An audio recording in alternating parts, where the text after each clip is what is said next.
Guys. How you doing, Shaka? How are you, Stefan? Yeah, really good. I like that Luther poster on that Luther cover on the back there. The first dance, never too much at my wedding, which is why we've got it hanging on the wall. Oh, nice, man, nice. But I was gonna begin. I mean, this is an incredible story, and one that has so much cinematic potential too. Not only for the power and pertinence of the narrative, but the kind of natural suspense that comes with an undercover story. I mean, did you when you first kind of read about this or encountered this tale, did you immediately start kind of visualizing it as a piece of cinema?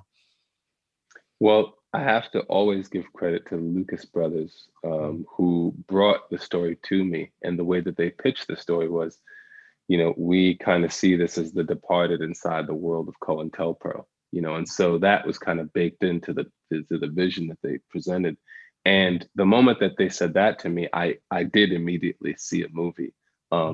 Being a fan of, I love undercover movies, but specifically I love crime dramas of the 70s, and knowing that we were going to be making a period piece and that I'd be able to, like the goal was, there was a time when I envisioned it like, okay, I want to make a movie that feels like I made it then.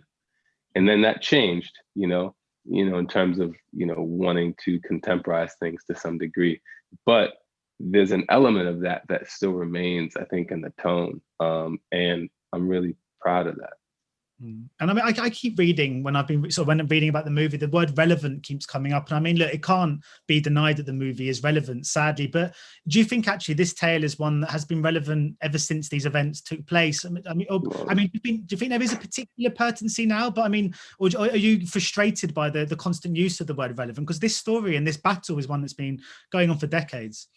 Yeah, I mean, the thing is, like, you hit the nail on the head, which is that these topics are evergreen.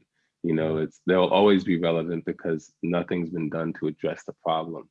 And I do think, though, that people's eyes and ears are open in a way at the present that they haven't been, and that's for a myriad of reasons. It's not just the rebellions that took place last summer nationwide, really internationally. It's not just the fact that we're in the middle of a global pandemic, but it's also the fact that, people are watching more TV than they ever have watched in their lives. So you have a captive audience. So I think there's a number of reasons why, the timing of this movie couldn't be better. Yeah, I was going to ask my sort of two final questions, one about Judas, one about the Messiah, really. But I'll start with William O'Neill. I mean, on the surface, when you read this story, the first thought is Judas. The first words that come to mind are words like traitor. But that I was kind of struck. I was quite moved by that bit of footage from the documentary in the closing credits. Do you think that William was a victim of the system in some ways too? I think inevitably he was, but I don't think that victimization started when he was arrested. I think that victimization started when he was, a young person born into a capitalist society that said you should desire this, or we're only going to give you these means to obtain it. And I think in a lot of ways we're all in a lot of ways victims of that. But yeah, I think that was definitely an impulse in terms of why, myself and my co-writer Will Berson and LaKeith really approached the character that way, because, it's easy to reduce him to a villain, but then I don't think you really benefit from learning or exploring him in any way. So just very quickly, talking then about Fred Hampton. I mean, I was sort of shaken by his age. I knew about Fred Hampton. I knew about his story, but I didn't know how young he was when he was killed. Did you ever find yourselves thinking about what he could have been capable of? I mean, to say the sky is the limit was a bit of an understatement, wasn't it? Absolutely. I mean, I've thought about just not only was it a great loss, for his family, but it was a great loss for the world, because who knows what the world would have been like had he survived.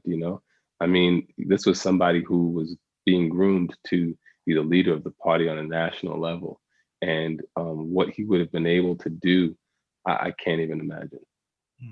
Brilliant. Well, thank you so much for your time today, and best of luck with the movie. I think it deserves all the praise. Yeah, it's really great.